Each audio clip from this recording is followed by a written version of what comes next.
Okay, we are live. The May 13th, 2016 Small Business Accounting Advisors. Happy Friday the 13th, everyone. TGIF. Yes, for sure. And we have someone new with us today. Tar, would you like to introduce yourself? Well, again, it looks like we've got a small participant audience. So anyone who hadn't heard, my name is Tar St. Martin, and I am just now coming up on 1 year working with Sage. Formerly, I was in private practice, much like many of you. I was doing individual independent consulting to primarily CFOs and COOs from wholesale distribution and manufacturing companies, and had enjoyed a nice personal career at that, but then decided the benefits are better and the paychecks are more consistent working with a larger organization like Sage. And I was excited about their move into the U.S. with the cloud solutions. So as the newest Western regional consultant for Sage, I have a whole toolkit of outstanding applications that are focused strictly on the accounting professional. And I appreciate Sage's focus on the accounting professional. They're not a retail operation. Formerly, I had used Intuit, so I have nothing negative to say about Intuit. I think there's a fit and a gap anywhere you go. However, Sage is singularly unique in that they are focused and work exclusively with the accountant. They are accountant-centric, not client-centric. Those people are your bread and butter, and our job is to help keep the bread fresh, and keep it moving. So where we have a fit, my job is to put the tools together to help you grow and thrive. No question about it. So I'm excited to help wherever I can and lend well over 30 years of experience as a financial planner, advisor, and accounting software. Been called a guru, but I think that's an oversell. Maybe not. No. Oh my goodness, but it's a pleasure to be here. Thank you for inviting me. I hope I'll be able to make a contribution in some small way, and wherever I can, connect the dots between anyone who's interested in Sage, depending on where you're located geographically, and my counterparts who are in the Northeast, Eastern, Southeast, and Central regions. Thank you. Yep, my pleasure. What I'd like you to do, because my biggest confusion has been, what is the name of the products? So online, you have Sage 1. Correct. And Sage Live, is that the bigger? No, there's a difference. Sage Live was released officially in November, launched at the Fleeter Conference in Las Vegas. Sage Live is a joint collaboration between Sage and the folks at Salesforce. So it's built on the Salesforce platform. Anyone familiar with Salesforce would have a very small learning curve picking up Sage Live, and they're just completing the field trials of Sage Live for accountants. But otherwise, it's a full accounting and robust inventory system that has the advantage of being able to connect to all of the applications within the Salesforce App Store. It's a completely different animal, relatively new, obviously just launched in November, but it's a joint venture between Mark Benioff and Stephen Kelly, our CEO at the headquarters in the UK, which they literally built and launched within 2 months. It was an amazing feat. So that's a cloud solutions group unto itself. Within my group, we have Sage 1, which is the accounting, obviously the full accounting system. It will do everything that Peachtree would do, except it does not do purchasing and inventory control. Also, it's a total cloud-based solution. It is not hosted on a desktop. It runs mobile. I have it on my Apple Watch, on my iPhone, tablets, Mac or PC. It's completely software agnostic. Isn't Does that it a do, nice thing? does it do, Yeah, any questions? does it do job costing? Yeah, I'm glad you asked that. Thank you, Dennis. That was one of the pleasant surprises for me. Sage One allows you to do analytics and to categorize transactions, whether they be sales transactions or their vendor transactions, by department, by category, by cost center, if you will. So, for example, if I were a roofing contractor, I might want to track my sales by, departments could be something like, these are commercial, these are residential, these are reworks, these are new construction, and then I could do job costing in terms of my suppliers. What am I allocating job-wise to the particular job? So I can slice and dice any way I want, and that's tracked in real time as transactions are either automatically or manually posted to Sage One. So it So sounds the like, short answer is yes. so it sounds like you have like what they call in QuickBooks classes, and then within the classes you can do the job costing, or is that? No, it's a little bit simpler and a little bit cleaner than that. I have an unlimited number of categories, if you will, or we call it departments, but you can type over the word department, and department could now be it could be locations. If I were a medical practice, I could have it sliced and diced by the registered nurses or the partners within the medical practice. I can further slice that down into a second category, which is by a particular job.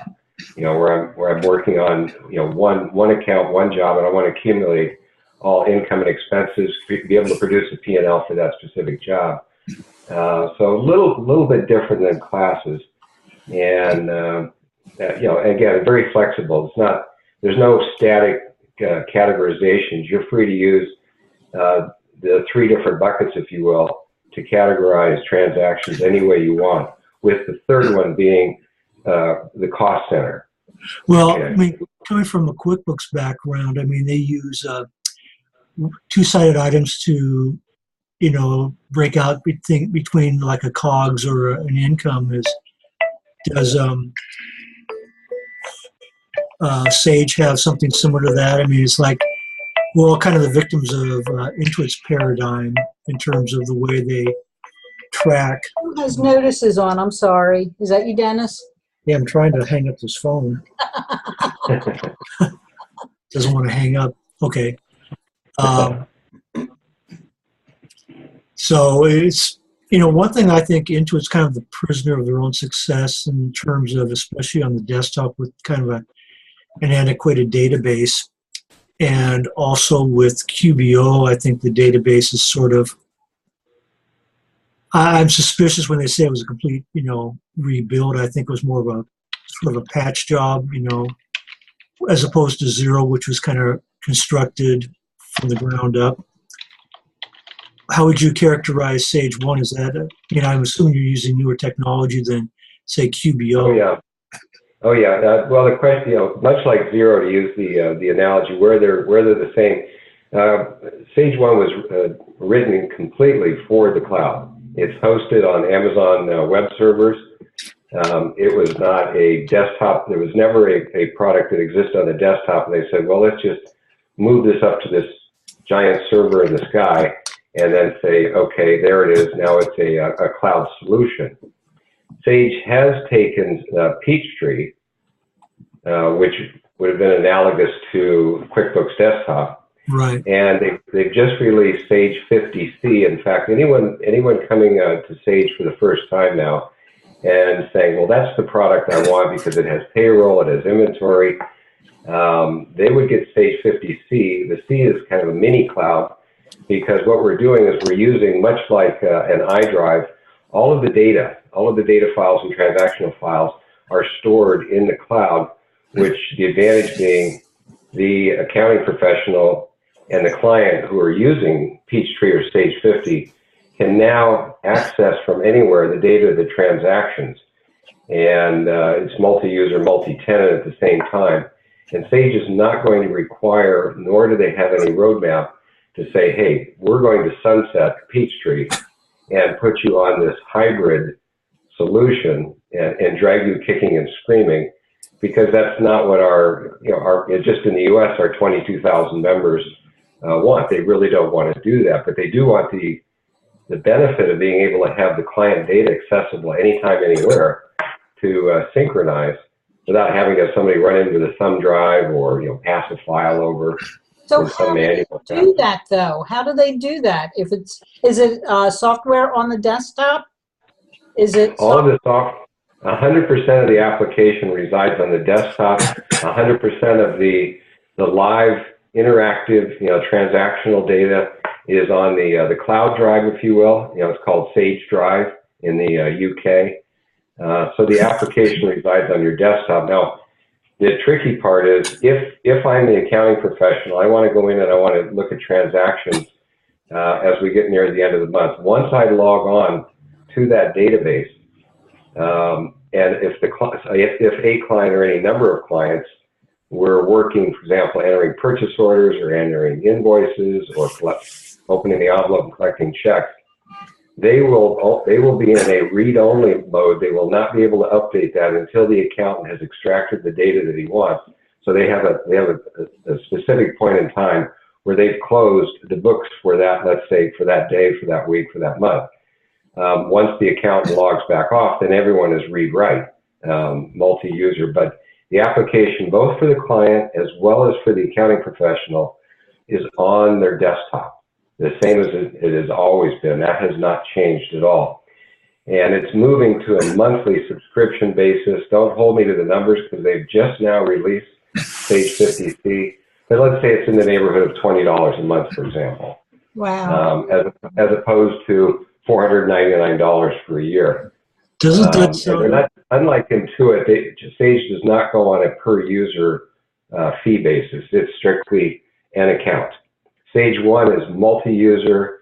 There's no limit to the number of users, no limit to the number of banks or credit card companies that you connect to synchronize downloads for your transactions. In fact, Sage 1, the price on Sage 1 for the end user for the first year is $0. It's free. For the accounting professional, they contribute $1. So you're able to buy, they do it in packs of 25. It's a bit odd. It's called the accountant's pack. Because again, Sage working with the accountants, not with the client.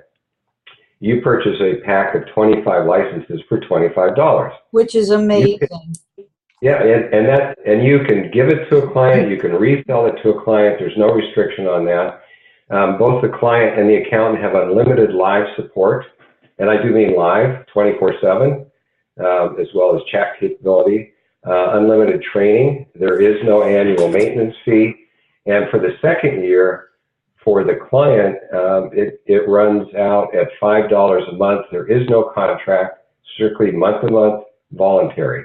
At their discretion. Wow. However, I found in my experience, most of my enrolled agents, bookkeepers in particular, and accountants say, why don't you just bill the firm the $60 for year 2, 3, 4, if you will, and then let me add that as part of my service agreements with my clients. It's a lot cleaner.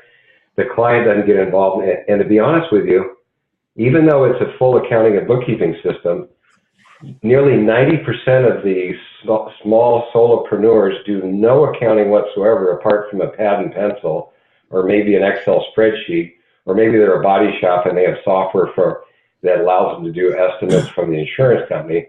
But in terms of the bookkeeping, the accounting, and the transaction posting, it's all done without the client having any involvement whatsoever. The accountant wants the bank feeds. They want the bank connects. So that's 85% of our work at the end of the year for compliance. And when you get that automatically, and the response has been overwhelming. They're saying, you're doing all that for $1? And the answer is yes. So I don't know how to justify it on the books, but it's a $3 billion company.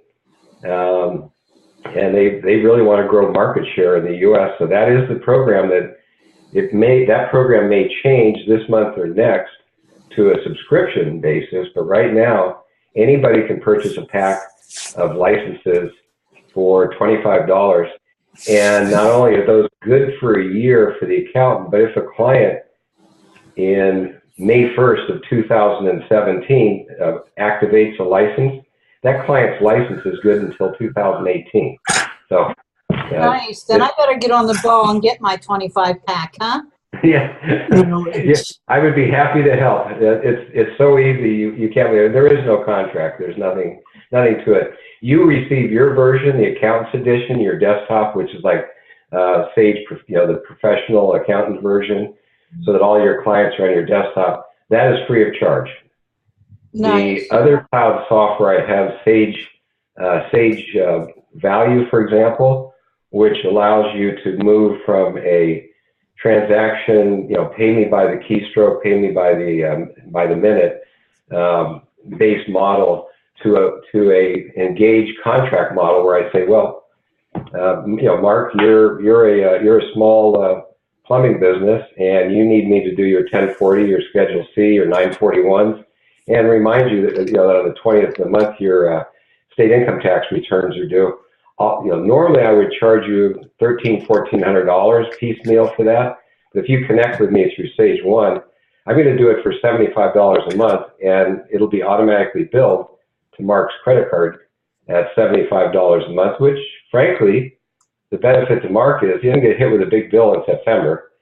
And for the accountant, they've now connected and locked in by a client, and they're adding value. The client gets to decide what services they want at what value, and that package is absolutely free to every accounting professional that signs up with Sage, new or existing. I have a question. Yes, sir. It sounded like the way you were describing it almost sounded like QBox, where the software is on the desktop and the data's up in the cloud, and you just basically sync it. And are you familiar with QBox? I'm not, but if you're referring to the Sage 50C model, that analogy would be correct. It would be like with my Apple, I have iDrive, and I keep all of my wife's photos, and her contracts are up in the cloud. She can share the photos with any of the clients from anywhere, but the actual studio application is on her Mac in her case. Okay, so Sage Live, is that completely SaaS? Completely cloud-based. There is no desktop. In fact, when you go to see, if you were to see a demonstration of Sage Live, they're going to pull out either a phone or they're going to pull out a tablet, and they're going to run it right from there. Okay. Yeah, that kind of gets to Gina's point about everything is Sage. Hang on a second. I think Sarah is. Hey, Sarah. Yeah. You are on it. Okay, I'm going to mute you. Sorry about that. We are background stuff coming. Yeah, I just want to listen to you and listen to her. I don't know if I can do that. Okay. Thank you. Bye. Okay, sorry about that, Dennis. I was just going to say, it kind of gets to your point where everything is Sage something, and so it's really kind of hard to, for product differentiation to see who's doing what, I happen to agree. I'm a little bit disappointed personally that they changed the name of Peachtree. In Canada, it was known as Simply Accounting. We had MAS 90, and so on and so forth. MAS 300 for contractors, X3 relatively new. Everything's got the Sage moniker, and they are exploring right now the idea of modifying the brand so that it's more industry specific and market specific. People understand exactly where it is. If I said, well, I have a Salesforce application from Sage that's built on Salesforce. It's not an application that connects to Salesforce. It is Salesforce. Running in a joint partnership with Sage, people would connect more with the Salesforce name than they are with the Sage name. There's no question about it. Well, my problem has been that I don't understand. I used to use Peachtree a lot and got away from it throughout the years. Sure. I'm so happy to see Sage come back. But I get confused with what is what product. What is online? The online and the desktop seem to both do the same things, So why would you want Sage 1 and not Sage 50C kind of thing? So that's the confusing part to me. Yeah, and I have to, I have to kind of take those on a case-by-case basis.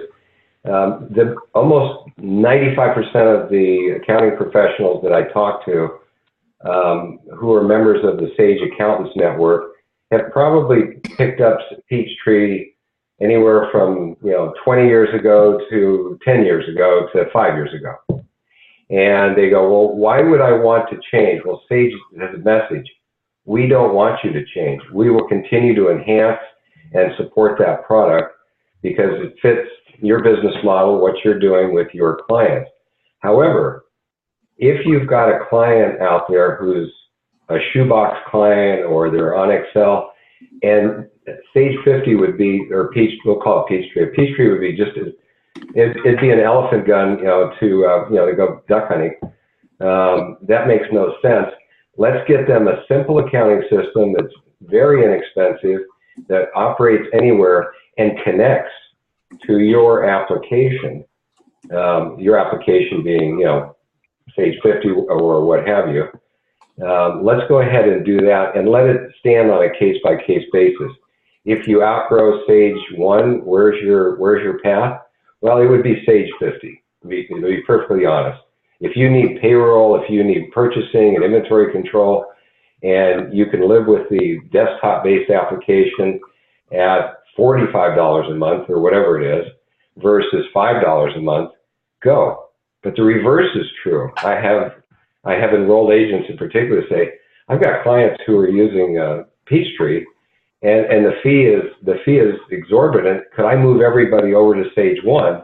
And the answer is absolutely. Does Sage 1 handle payroll?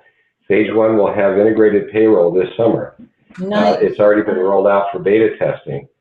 So the lines are becoming a little bit blurred, and I appreciate some of the confusion, but everything I deal with personally is cloud-based.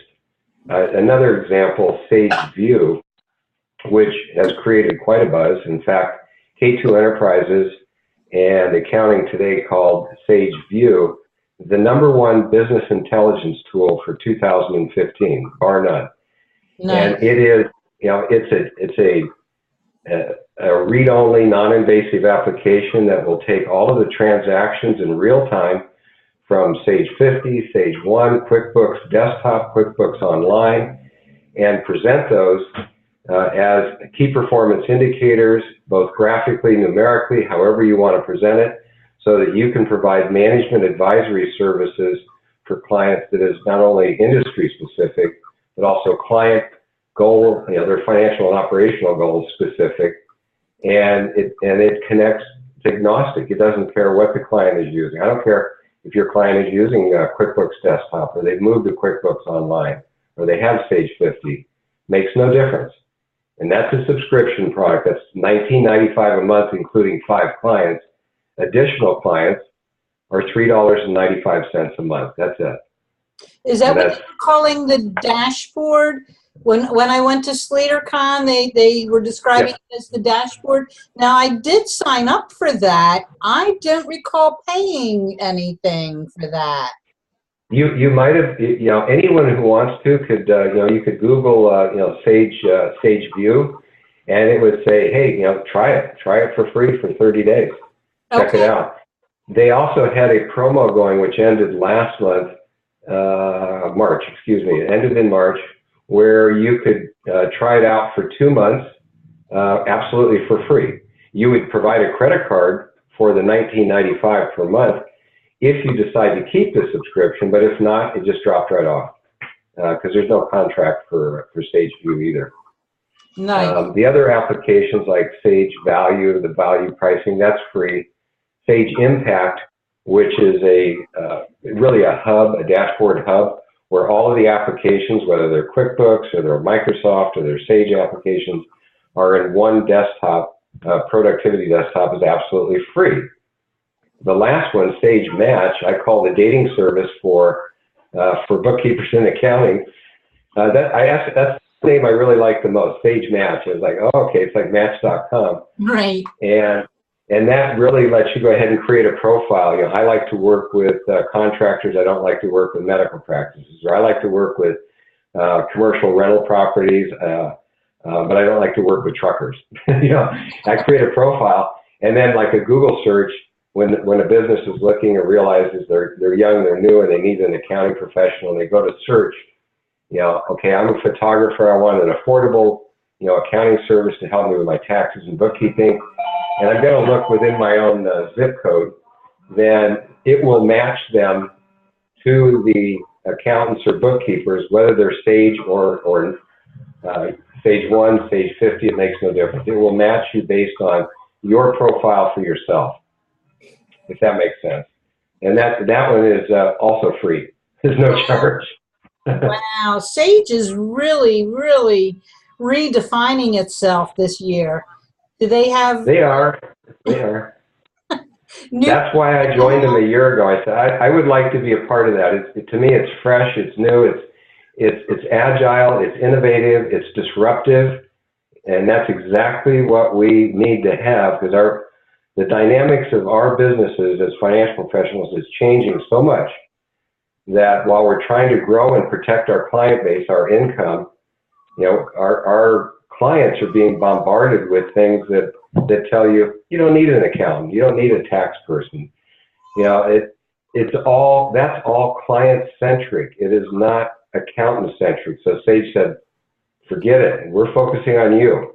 We're not going to the clients. I don't care who they are. I only want to work with you. And that's as simple as I can make it. Shelley looks like she's having too much fun. She had to cover her picture up. Hi, Shelley. The pink sticky trick. You're muted. Bye-bye. I heard that Sage has, Hello, Sarah? I said, I heard that Sage has like the largest convention. We were talking about it at the Expensicon, that there was how many thousands of people coming to Chicago? It will number in the thousands. The keynote speaker is Richard Branson from Virgin, and another soon to be announced celebrity guest. And I would estimate they're probably going to be in the neighborhood of 7,000 plus attendees. That's huge. So it's quite a huge event. And bear in mind that they're not all from the U.S. We get a number of people who think, it's wonderful. I'll come down from Canada or fly over from Britain or even maybe from South Africa or Australia. So it's a multinational event, the summit event. Gina, I have a question. Go ahead. This is Misha? This is Susan. Susan. Okay, I'm sorry. Yes? Excuse me for being rude and being late and now interrupting. But, this gentleman who was talking, Mr. St. Martin, is he affiliated with Sage? Yes. Yes, I'm the Western Regional Cloud Solutions Consultant, which means I'm responsible for promoting and supporting cloud solutions for everyone from Nebraska to Alaska to Hawaii, Guam, and they threw in Puerto Rico because I'm also a native Spanish speaker. So, but I have all the Western states from the Canadian border to Mexico. And I'm a direct employee. So the answer is the definite yes. Okay, because I'm in Virginia and I'm working with Yuri. Yeah, Yuri Pacini. Right, and of course Lisa, moved because I was working with Lisa, but now I'm working with Yuri and getting set up on all the changes and everything for Sage. But yeah, they have got some changes going on, and I'm so glad to see it because I am a Sage fan. Well, thank you. It's a little mind-boggling for me because when I started out, there were only two of us, myself and a counterpart in Austin, Texas, who were the only representatives in the U.S. for the Sage Accountant Solutions cloud solutions. We were the only two. Now, well, obviously there was a support team in place, including Lisa, who you mentioned, but now that group has grown from, say, I don't know, 8 or 9, in the U.S. to over 52, and it continues to grow. The momentum is really matching the market acceptance of, Sage's value proposition with all of the solutions focused on small business accountants. We even have people. We have the former national sales managers and VP of sales from Intuit, who've now taken leadership roles at Sage, and are working nationally with the top 300 firms. The larger people. I deal 95% of my work are with enrolled agents, bookkeepers, and smaller CPA firms. Regular people. The majority of us. So, and I like it that way. Nice, nice. I am going to ask you if you could put in the chat a link to where we can contact you to get set up for the 25 pack of Sage One. I will put that link in the group, in our Facebook group. Okay. And then and I would encourage you. This is not salesy. I'm not commissioned on a $25 pack of Sage One licenses. Sage wants to see those users at $5 a month in year 2, 3, and so on. That's really the message there.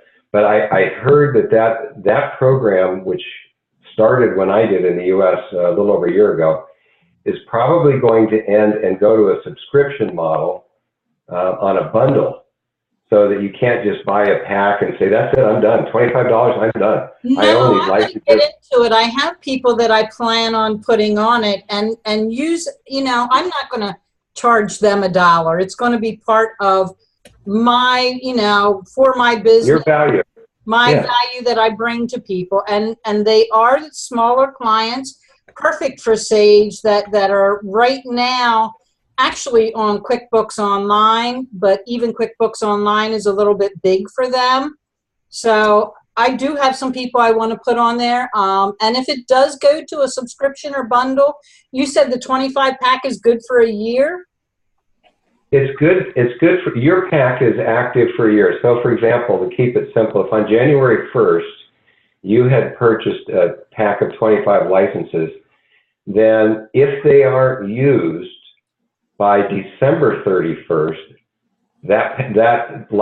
those licenses that were unused would expire. However, if on December 1st you added a new client, even though it's 11 months into your pack in the timeline, that client's license starts then, and another 365 days is added to that license. So it's really the pack is alive if used for 365 days.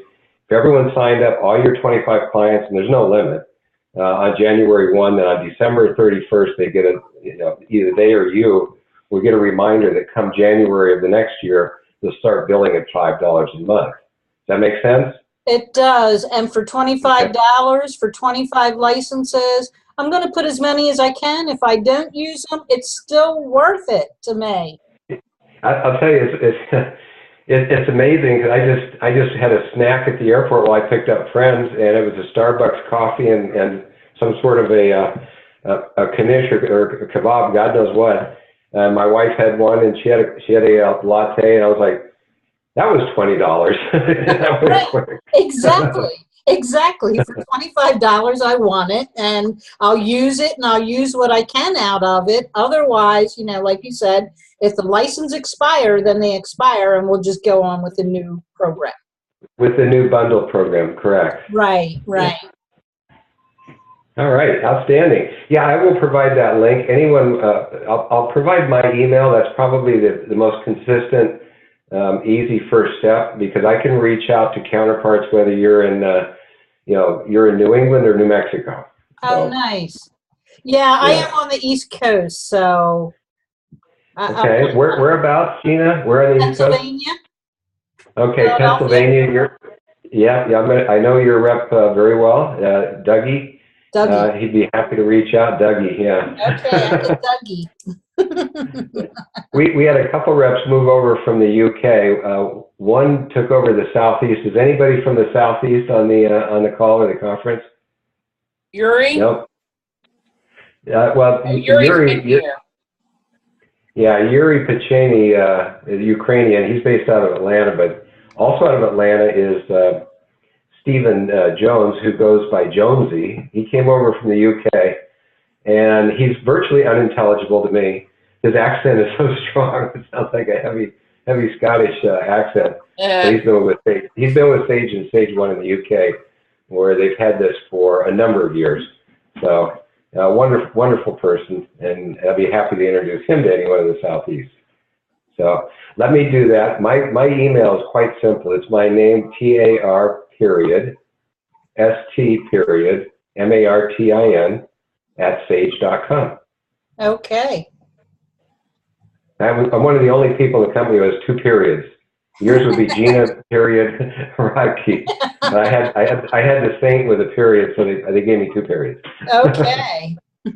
That's awesome. I don't know if you have recently just joined the group or, somebody added you, but I noticed your name in there this week.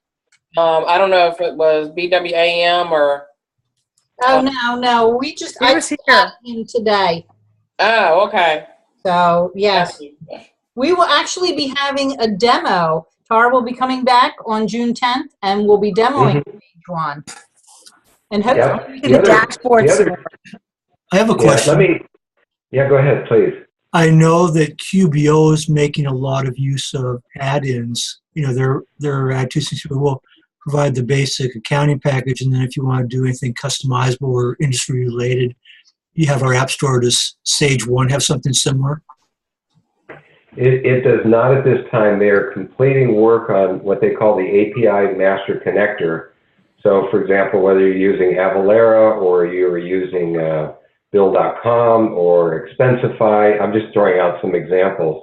The API connector will be there. Because it's relatively new, it was built, to stand on its own as a full bookkeeping solution. And given the price point, literally roll out at $1. I think they wanted to see if it would be accepted as much here as it was in the UK and even in Canada, who quite frankly are further along with the product than we are. We are getting our connection to, for example, to Peachtree probably in October, where Canada's had that now for a year, where the two interconnect. You put a client on Sage One, and everything automatically synchronizes with your Sage 50 desktop application. So do you have like the bank feeds? Like I know QBO and Xero have bank feeds. I'm assuming you have the same kind of thing. Yeah, actually, we're a little one up on them. That was how Sage One was originally conceived. The payback on Sage One is the bank feeds. We use Yodlee, which is the third-party service, to connect with over 12,000 financial institutions plus credit card companies to the point where you get all the transactions come in. They are presumptively categorized according to the client's chart of accounts. However, you still have that where they're in a suspense desktop, and you can say, no, that charge for Amazon.com was a personal expense. It wasn't office supplies, for example. So you can still change it or you can accept it. Do you have like rules? Do you have rules? I mean, like with, for example, Xero, it's kind of like an if-then-else type of thing. If, such and such is coded to Costco and it's less than $50, then office supply, something like that. No, there's no rule-based. Where if I spent $25 at the winery, it's a small expense. I could either make it personal, I could make it gifts, I could make it travel and entertainment. There is no if then. It does learn every time. No, for example, I was with a client yesterday, and there were 2 transactions from Amazon. It was the first time since they had started on Sage One that Amazon.com had come through their credit card, Citibank Visa, and so it had it under uncategorized expenses, both of those transactions. I went to the first one and said, that's office supplies. and it instantly took the second one and recategorized it office supplies. So it remembers the category. So it is a Oh remember. yeah, yeah, and it has somewhat Google intelligence in it. If I wrote a letter to the Department of the Treasury, or a check, excuse me, and then I wrote the IRS, then I wrote the Internal Revenue Service, it's going to presume all of those are federal taxes, and it'll categorize it for IRS payments. So it does have the intelligence built in to say, this is what I think. This is what I think I'm seeing. But in this client's case, they had not purchased anything on a company business card from Amazon in Sage 1 before.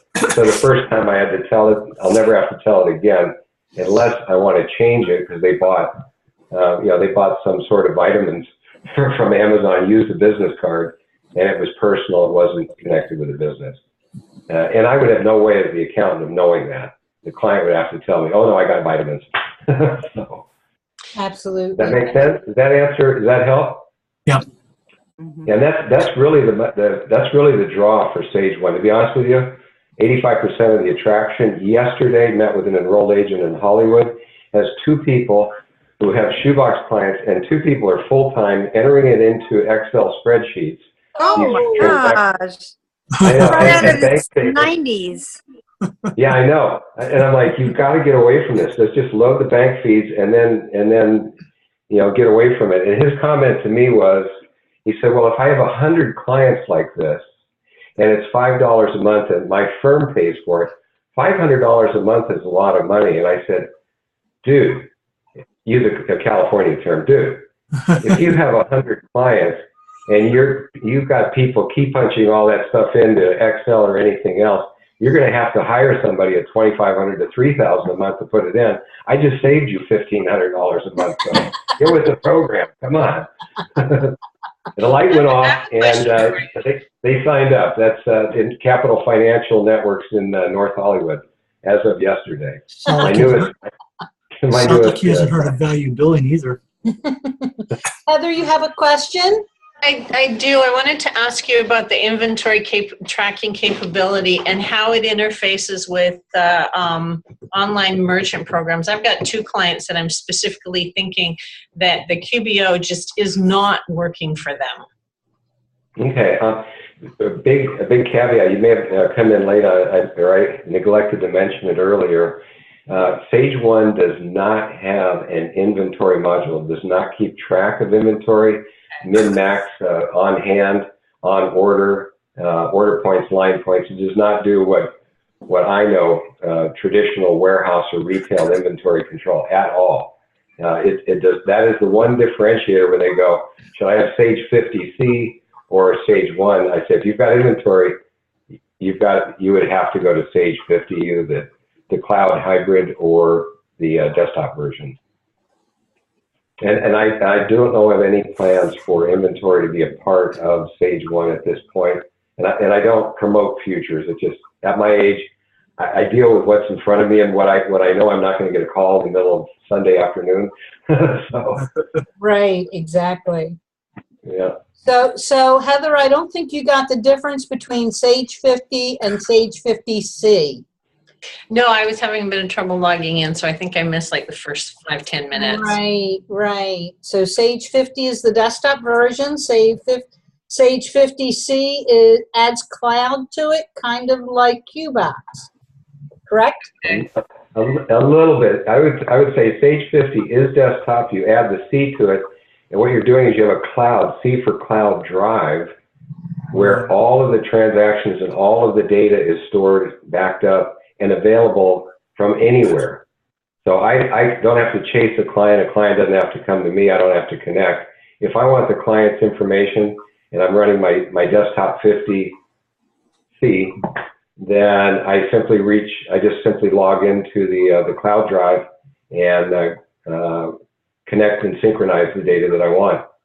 And from the client side, once the accountant does that, it freezes the books. They can read and report anything they want, but for however long, minutes or moments, it's read only at that point for the client. And when the accountant logs back off, then the client can go in and change transactions.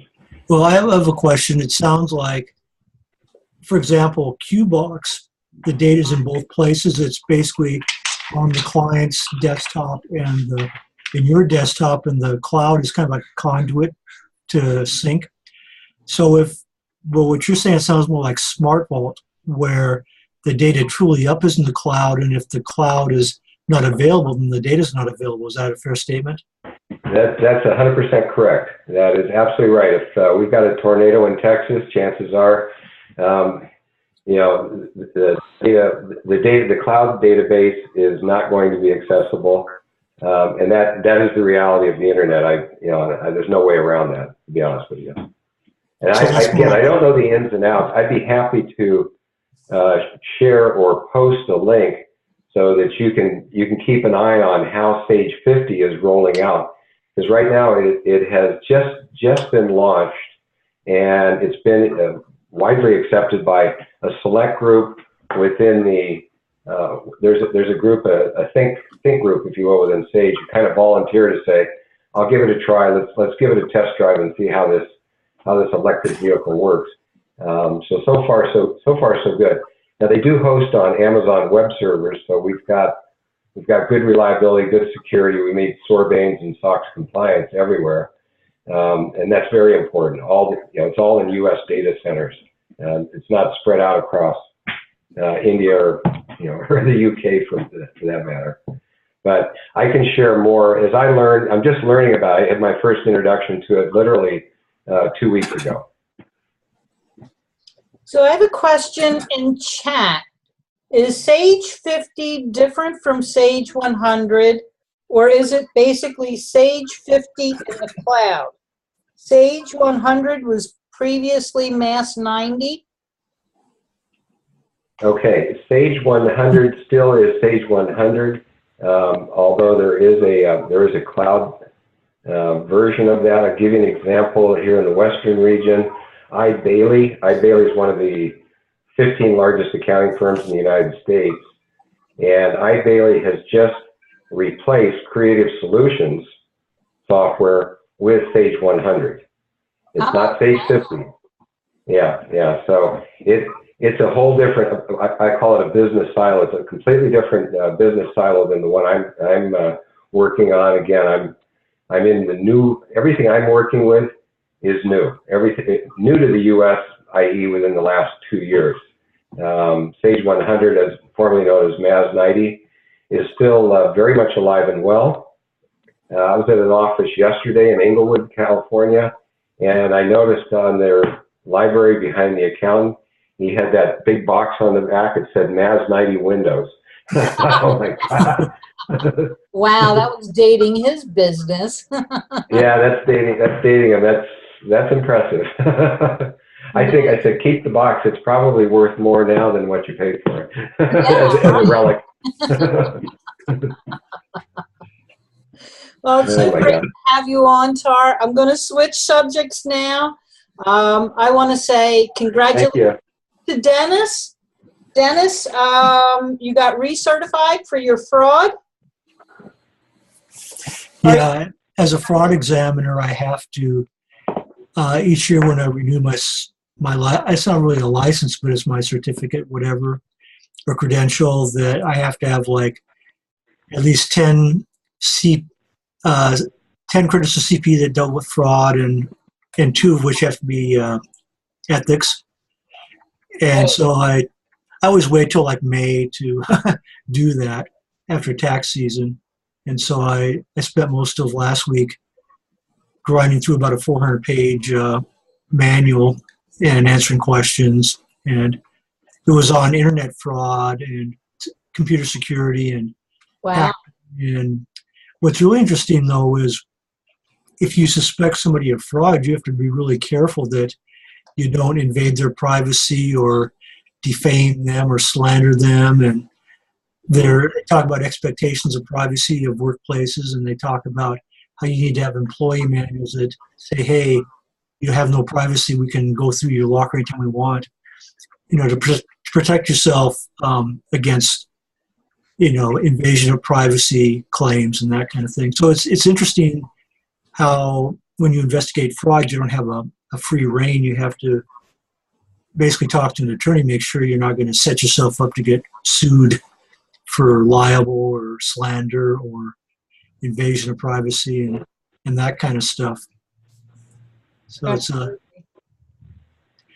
which kind of reminds me of I have a question on Sage. What kind of internal controls or what kind of permissions do you have on users, and how hard is it to restrict employee access to certain parts of the program and that kind of thing? That's a very good question. You're probably the first person who's asked me that this year, so I'm going to send you a door prize. A virtual hardy handshake. Stage 1 has unlimited users, but all of the security is role-based. So I go in as the administrator, the business owner, and I invite Mike, who's my my guy who's out there doing whatever Mike does, whether it's opening envelopes or taking orders, and say you can have access to quotes and invoices, but you're not going to ever get into general ledger journals, financial reports, trial balance, P&Ls, et cetera, et cetera. So it is role-based security within Sage 1. It's quite eloquent and very simple. Can you, like for example, enterprise, there's a lot of granularity. I mean, you can create custom users, I guess you'd say. Can you do that with Sage, where you can pick and choose as to levels of available? Yeah. You can grab a generic, like I think my bookkeeping department does X, but wait a minute, they don't. They do X minus, okay, or X plus. So the answer is yes. Yeah, absolutely.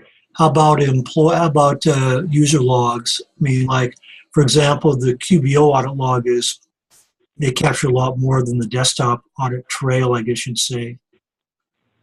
How robust is the audit log for Sage in terms of finding out who logged on? For example, with QuickBooks Desktop, from a fraud standpoint, a big problem is that everybody's the admin, and so if everybody's the admin, you can't figure out who did what. That's not very helpful. I was looking at an audit log today within Sage 1, and I got the initials of who had logged in, who had reversed a journal transaction because it was accidentally posted in the wrong place. It drew a line through the journal transaction, then showed the reposting under the correct accounts.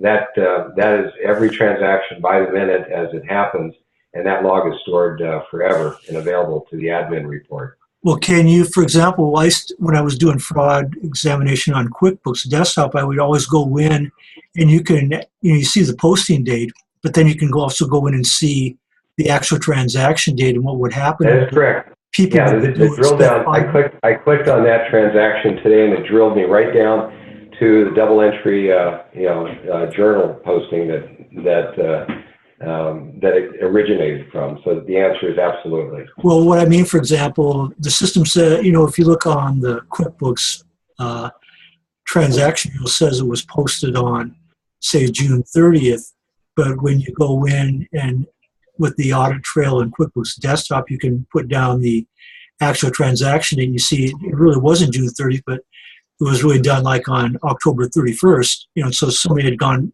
and backdated things. Does Sage pick up that kind of thing? Yeah. As soon as the transaction is posted, that cannot be changed. Okay, in terms of the audit log, it cannot be changed. I can change the transaction, a minute later or a month later, and at that month or minute later, it's going to show the change. But the original transaction, as it was posted by whom it was posted, is locked. It cannot be changed. Okay, so you can't.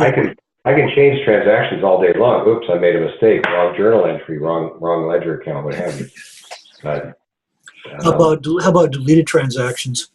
Because that's always how about deleted? Because that's always a red flag for fraud, is when somebody's gone in and deleted stuff. Yeah, I would not be able to, in my experience, give you a definitive answer on that. So again, it's one of those I'll defer to. I won't mislead you if I haven't been down that path 100 times. So I honestly don't know the complete answer on that, Dennis. I have tried on my wife's business, because I'm also a consumer of Sage 1. I was a consumer before I was an employee of Sage. And I've tried to delete stuff. I went, oh God, I just want to get rid of that. I want to exit. Just get out of there because, you put it in the wrong, you posted it incorrectly. And I find that I have not found a way to delete the damn thing, pardon my French. I have to go back and do a proper double entry journal, entry to get it where I need it to be. Well, the concern, and I'm going to find a way to delete things, but I haven't found it 100% yet. well, So the concern I is can't answer. if you delete something, it's gone from the system as opposed to voiding it. Well, Where Dennis, I think you're thinking QuickBooks. Sage has never allowed transactions to be deleted. Sage, Yeah, I haven't found a way to delete them. right. I mean, Yeah. QuickBooks Yeah. Desktop is great for fraud. I mean, if you want to. Yeah, it is. I've heard that before. They say, "Oh my God, clients will come in there if they don't like something, they just throw it in the trash. It goes in the compactor, the garbage disposal." And I said, I haven't found a way to do that with some of the stuff that went into my wife's account. I wish I could, because the only way I got around a bad posting or something was to create a journal transaction that was in balance and met the gap principle. I have not found a way to just go, get rid of it. I don't like that check. Let's delete it. Yeah. Awesome. Awesome. So again, we're going to switch gears again, and we're going to talk to James. James, can you unmute? James wanted to know if anyone is using the Intuit app for payroll. And if you are, what's your experience? Which one? Enhanced? I have been on and have a lot of my clients on the Intuit online payroll. Is that the one you're talking about? Yeah. Yes. I said yes. Is it working well for you? Have they had any problems? For me, I love it. My clients love it. When they first rolled it out, there were some difficulties because I have a lot of construction clients. And it doesn't do, the two things that it doesn't do very well is it doesn't do time tracking very well. And it really is strictly a timesheet payroll program. And it doesn't do job costing. But then QBO doesn't do job costing. So it's one or the other, but every single one of my clients that I converted from whatever program they were using absolutely love it. Okay, there's your answer, James. Thank you very much. Are you thinking of using it yourself? Do you have a client that's looking to use it? Yeah, I'm going to set up a client to use it. Nice. What are they using for software? They've been actually using Intuit Payroll, but not on the mobile. Okay, are they using desktop or QBO? I'm switching them to QBO. Okay, it interfaces well with QBO. It doesn't interface well with the desktop. You actually have to export the data by CSV file. Oh, okay. But with QBO, it's seamless. Thank you. Do we? Guys, I've got a hard stop at 3:30. I apologize. I've got to be on a manager's meeting, West Coast time. So much for joining us and asking our 50 million questions. Did I tell you that we're going to have lots of questions? Questions are the answer. I love questions. If I don't hear any questions, I'm probably 6 foot under. So keep asking. Thank you so much for coming and joining Thank you. us. Thank you. It's been a privilege. Thank you so much. All right. Bye-bye. Anybody else have any questions before we go? Silence. Been a long week. Go ahead. It's ready for a nap. So how was Hawaii, Sarah? Oh my, Did you burn? unreal. No, can you believe it? We were really good about staying out of the sun. And I mean, look at this Irish skin. Are you kidding? That's what I was wondering. It must have a lot of sunscreen. Yeah, it was really cloudy and rainy a lot of the time, but then the sun would pop out. It'd be phenomenal. And even cloudy, it was gorgeous. Nice. Nice. Yeah, so I tell you what, I need to keep that company happy because I want to do that again. Well, how was your VCon today? You said it was intense. It's real intense, and Mark was watching.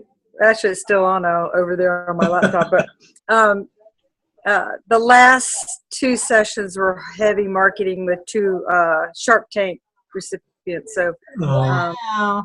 yeah. So, but look at Mark. Are they giving you a recording of it? Yes, so I can get a recording. So it's been very informative. I was worried about. Look at this. I know. He's got a new shirt. We like it, Mark. Are you live or you? Yeah, we'll be recorded. Yeah. Yep. That's your Hawaiian shirt. We got it. The swag was unreal. We would have a cocktail party, then a banquet, and then an after party, and then we'd get back to the room, and there was a hangover kit on the bed. So how was Doug? Everything said Expensify on it. Sunglasses, shirts, clothes. It was crazy. How was Doug But, Slater? Did you talk to Doug huh? Slater? How was Doug Slater? Yeah. Enjoying life, Oh, I yeah. imagine. Yeah, Doug left with Clayton and followed him back to Australia. Doug and Cheryl, yeah. So yeah, it was, and got to know Michelle Long, really well. Long conversations. Nice. It's just invaluable, absolutely invaluable. So I couldn't believe she was showing up because she was in DC doing the I don't know what she calls it, but the future film of the future or something. And then Mark had gone back. Sorry, I'm just getting my voice back. Had gone to the airport to take the rental car back, and he was gone for hours. And I'm like, "Where is my husband?" We're all sitting up on the pool, and somebody said, "Well, has he texted you?" And I went, "Yeah, I know how to do that." And so I dug out my phone, and sure enough, he'd been texting me. But he said, "I bumped into Michelle." And we're all looking at each other, going, "Long?" I'm like, and he's like, "Yeah, Long." And I'm like, "Is she walking dead?" I mean, the woman has just been traveling like crazy. And so they had gone, a friend had picked her up. So he hitched a ride with them and went to see some waterfalls and stuff. But yeah, it was just phenomenal. And here she is doing the VCon. I mean, and she's sick too. So I don't know whether I got her sick or she got me sick, but Oh my goodness. or somebody else got both of us sick. But, Right. But the VCon was very interesting. I was worried that, it was like Sage and Intuit and all the big vendors, that was just going to be a really hard, sales thing. But every session was jammed with not only information about software, but things to think about and checklists and, especially if you're just starting out. I've been doing this 30 years, so I'm pretty stable. But if you need ideas, that's a really good thing to go through, how to format your company and deal with employees. And Sandy was there too? Yeah, the 2 of them. Okay. And then they did this thing called the hot seat, where they would just bring somebody on and look at their website. Oh my Or goodness. look at their marketing stuff and then critique it. And it was awesome. Sandy's amazing with the websites and all of that marketing information. So it was worth the 2 days. I got smart today. I have a big speaker that's like Bluetooth. So I put it in the center of the house, and I put my laptop towards the center of the house, and I actually got my Christmas tree down. and I got all my laundry done, and because I could hear and then run over and do the poll, or if it was something I wanted to watch, I could watch. But I was free. I'm never home to do home stuff. I'm always working. Right. So Today today was my Mark day. to be able to broadcast this on every screen in your house. Put the microphone in the center, and there you can go from which room to which room you need. It was great, because yesterday I was like, it was so intense because you get 15 minutes in between each session, and you're barely able to just answer a phone call or tied into a little GoPro that's out on a in front of her face. So no matter where she goes, she's on she's on camera. You get a hat with her or something, or a selfie type of extension. Just put it on. There you go. Yeah, it was. Oh gosh. Yeah, actually, that's all we need to do is take your cell phone and suspend it in front of your face. And there you go. There we go. Put this head thing on with the Yeah. video, and then just Yeah. walk around and get Yeah, my right. chores done. Exactly. It's probably a huge market for that. Just get a hat with a pole on it. That's right. Hey, we need to market that. Google Glass. Google Glass. Oh yeah. I don't know, Somebody- if Go over too well. they'll have it. Well, it could have been the price tag too. Yeah. I don't know, but no, somebody was saying yesterday that it was too, she said, too long in the saddle because it starts at 10, well, for us, 10 to 6:30, 2 days in a row. That's intense. Intense. To It sit really in is. front of a computer. So Right. Did you have a one-way flight to Hawaii, or it seemed like it'd be Yeah. intense jet lag? they canceled our first yeah, that's a flight, whole nother so we story. missed the straight flight, which turned out to be an act of God because then they did for like 5 to LA and then 5 to Honolulu. So that actually turned out better. And then coming back was a nightmare. Well, the only part of turning out better that wasn't better was that Oh, our the- luggage didn't yeah, make it onto the the plane. second leg- the second leg, they didn't. We one for the history books. We landed at one gate and left on the next gate, right next door. That doesn't happen in Atlanta. Usually, you land here and you travel a couple miles away. But so we're like, oh, cool. So then I get on the plane and I have a long femur. I mean, I'm 6 foot tall, so I could not sit straight. I sat sideways. Yes, 2/3 of that's femur. And I had to sit sideways for 5 hours. I thought my back was just going. It was the most. I thought. See, I don't travel that much for long distances. I thought the longer trips were like bigger planes or something. I'm like, you've got to be kidding me. So then we get there and they announced our names. I'm like, what? And Well, they had to exactly leave our what it luggage. was. Yeah, he knew. And I always pack the next day's clothes in my carry-on. And I just Not this time. not this time. That's all right. We got a couple of shirts. and a Yeah, couple I got 2 dresses and he got 2 shirts. We got Yeah, $200. We got $200. And then when we were leaving, we get to the airport, like 11 a.m. and there's something wrong with the plane. And so they're working on it. Okay, finally they fixed it. Oh, now we got to let 60 people off because we're too heavy. So they offered them $400 a piece. We could have gotten $800. But the people, they were supposed to like come down and talk to you and see if you were going to Straight Shot with LA and all that. People just jumped up, grabbed their luggage, and were like jumping off the plane. So by the time they got all that settled, the crew went, we've already worked 17 hours, we're not working, and they walked off. So And then they canceled the flight. they canceled the flight. Oh, So shame. You should have got your $400. It was canceled. I know, because we Well- ended up leaving on the 11 o'clock flight, just like the ones that got the $400. But they were going to put us on the next morning at 11. We wouldn't have gotten home till Tuesday in the afternoon. Oh my goodness. So we're sitting on the iPad, the cell phone with the app, and we're getting on the phone with Delta because we found flights that they weren't giving us at the gate. Wow. So they were giving us like a voucher for a hotel, and so we'd already gotten all the food vouchers, and we're like, oh, we're getting out of here. Right. 10 hours in the airport. 10 hours in the airport. Oh, Mm. boo. But we didn't have to pay extra to get all the exit rows. That's all that was left was the exit rows. So 12 hours in the airport. Okay, and Yeah, you made it 12 home hours. safe and sound, and Penny's happy now. no, Penny. Well, you saw her jump in my face when I first came on. That's the closest she's gotten to me since I got home. She's been Oh, she's snubbing you for leaving her. snubbing me. Yes, Yeah. snubbing me. Yeah. Didn't She'll go near this- Daddy, but she won't get near me. Didn't Seth's dogs do that when he got back? I think they Oh. did. Yes. That's a famous dog trick. Alrighty, guys, we're over. It was a great hangout. So great to have Tara surprise us and join us tonight. Oh, that was a surprise. Okay. That was a I really surprise. am looking forward to seeing that dashboard because it works with programs other than Sage. Absolutely. Brilliant. Absolutely. That is a Absolutely. brilliant marketing Forward to thing. it for a lot of different reasons. That's June Yeah. 10th, so save the date.